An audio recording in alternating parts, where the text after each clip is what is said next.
रक्ष्यन्ति इत्यस्मिन् पदे लकार अस्ति, इसमें हमारा आता है लकार लीट लकार, लीट लकार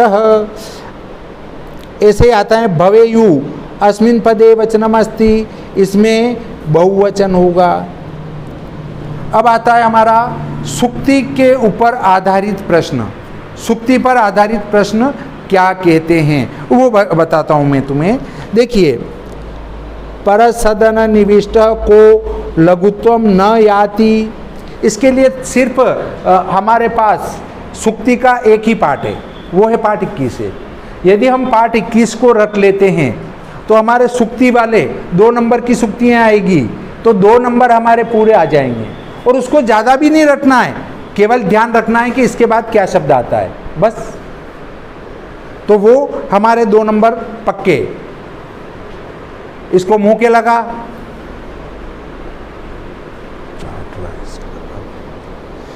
मित्तम च सारम च वचो ही वाग्निता, माता किल मनुष्याणाम देवता नाम च देवतम, पठतो नास्ति मूर्खत्वम, परोपदेश वेलायाम शिष्टा सर्वे भवन्ति, वे संतः परार्थम कुर्वाणाम नावेक्षन्ते प्रतिक्रियाम, आपदी स्फूर्ति प्रज्ञा यस्य वीर स एव ही परोपकारः कर्तव्यः प्राणे कंटगतेरपि।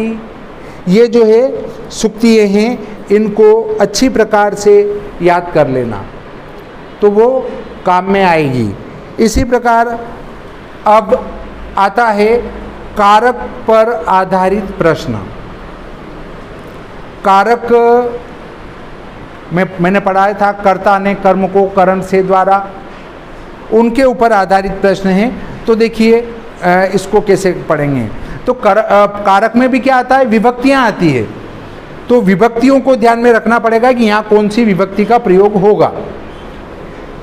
रामः विवेति सर्पात, इसमें आएगा सर्पात। सीता सवनम गता, रामेण आएगा इसमें। गणेश विद्यालयम, इसमें क्या आएगा, गणेश विद्यालयम गच्छति आएगा। इसी प्रकार नमः, तो गुरुम नमः नहीं होता है, गुरो नमः नहीं होता है, गुरुवे नमः और गुरुषु नमः, तो गुरुवे नमः आएगा।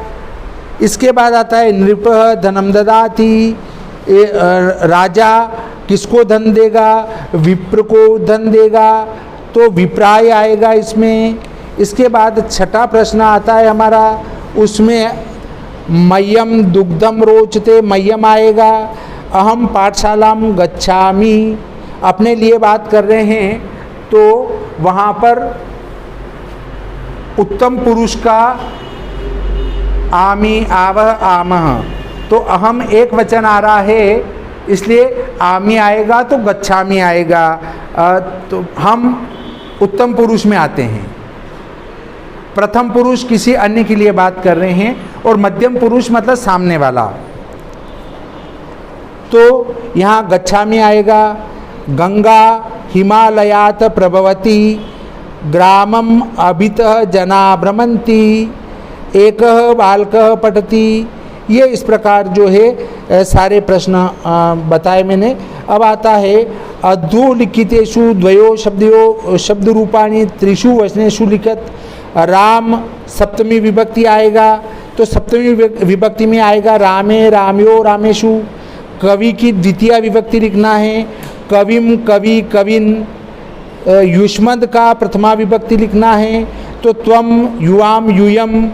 इसके बाद साधु का चतुर्थी लिखना है, तो साध्वे साधुभ्याम साधुभ्यः। पितृ की द्वितीय विभक्ति लिखना है, तो पितरम पितरो पितृन। अस्मद की सप्तमी विभक्ति लिखना है, मयि आव्यो अस्मासु। ये जो है इस प्रकार इनका विभक्ति को लिखने का तरीका है कि कौन सा कैसे लिखते हैं। अब प्रश्न आता है तस्याम अथवा पित्रा इति पदस्य विभक्तिम वचनम च लिखत। तो तस्याम में सप्तमी विभक्ति है और एक वचनम है, और पित्रा में तृतीया विभक्ति और एक वचन है। त्वया, त्वया में तृतीया विभक्ति एक वचन है, तासाम में षष्ठी विभक्ति बहुवचन है, मया में तृतीया विभक्ति एक वचन है, कविनाम में षष्ठी विभक्ति बहुवचन है और तस्य में षष्ठी विभक्ति एक वचन है, साधु भी में तृतीया विभक्ति बहुवचन है। उसके बाद देखो ये सब निकलने के बाद में हमारे आते हैं रिक्त स्थान की पूर्ति। तो रिक्त स्थान की पूर्ति में ऊपर ही लिखे होते हैं उनके सही और उनमें से चुन चुन के उनमें भरना है। तो अगर कोई हमको भरना नहीं आ रहा है तो उसको छोड़ दो, जो पहले हमको भरना आ रहा है उनको भर डालो। अब हम जब आगे उस पेपर को पूरा पढ़ेंगे तो कहीं न कहीं उसका नंबर उसका जो है वाक्य छुपा हुआ मिल जाएगा, या तो तुम्हारा श्लोक आया है उसमें मिल जाएगा, या जो अपठित आते हैं पठित आते हैं उनमें से कहीं ना कहीं उसका उत्तर मिल सकता है, किसी प्रश्न का उत्तर भी उनमें मिल सकता है। इसलिए जल्दबाजी न करते हुए जो नहीं आ रहा उसको छोड़ दो और जो आ रहा है उसको हल कर लो। तो इस बात को ध्यान में रखो, बहुत सारे प्रश्न छुपे हुए मिलते हैं। अब देखते हैं महर्षि शरीरेण अमरः, तो इसमें भराएगा यशः। इसके बाद आता है दानेन वशी भवंती, तो इसमें रिक्त स्थान में आएगा भूतानी। भूतानी का अर्थ भूत प्रेत नहीं, भूतानी कहते हैं प्राणी को, प्राणियों को भूत कहते हैं।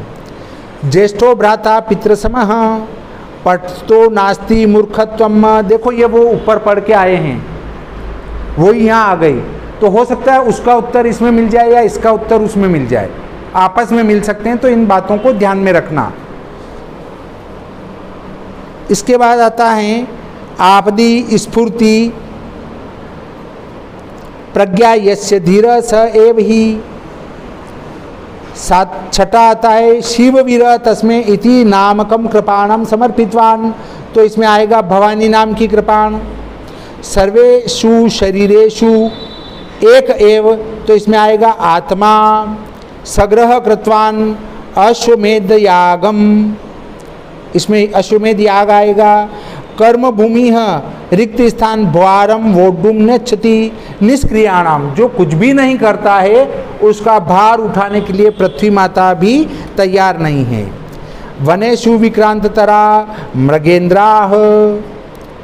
अब उसके बाद आता है सही जोड़ी आती है, वो 4 नंबर की आती है और 5 या 6 आती है, उनमें से 4 को करना रहता है। तो जो अपने को अच्छा आता हो पहले उसको करो और जो नहीं आता हो उसको छोड़ दो। देखिए अगले पे आते हैं सही जोड़ी पर, तो वाग्भूषणम इसका सही आएगा। नहीं, पहले उधर आगे वाली ले लेते हैं। ना नृतम, झूठ नहीं, ब्रूयात बोलना चाहिए, इसमें ख वाला आएगा। इसके बाद जना स्वकर्मण्येव, इसमें क्या आएगा, तो रतस्तिष्ठति, मतलब वो मेरे काम से जो है रथ में बैठते हैं। उसके बाद आएगा समय से सदुपयोग, मतलब समय का सदुपयोग जो है कर्तव्य करना चाहिए, क वाला सही है इसमें। इसके बाद प्राचीन क्या था, न्यग्रोध वृक्ष पुराना था, प्राचीन न्यग्रोध वृक्ष, ये हमारा चौथा आएगा। फिर वेद व्यास जो है उनने महाभारत लिखा था, तो महाभारतम आएगा वेद व्यास में।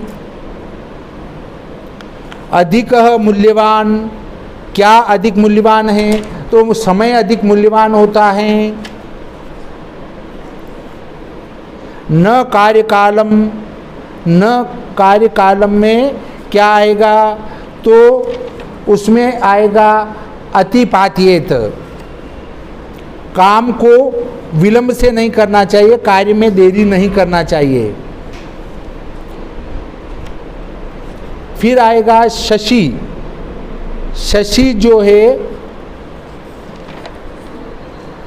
तापम, शशि किसको कहते हैं, चंद्रमा को कहते हैं।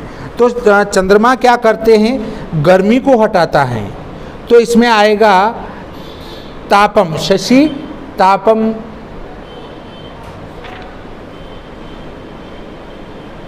इसमें तापम कहीं नहीं छपा है, फिर भी हमें तापम लेना है।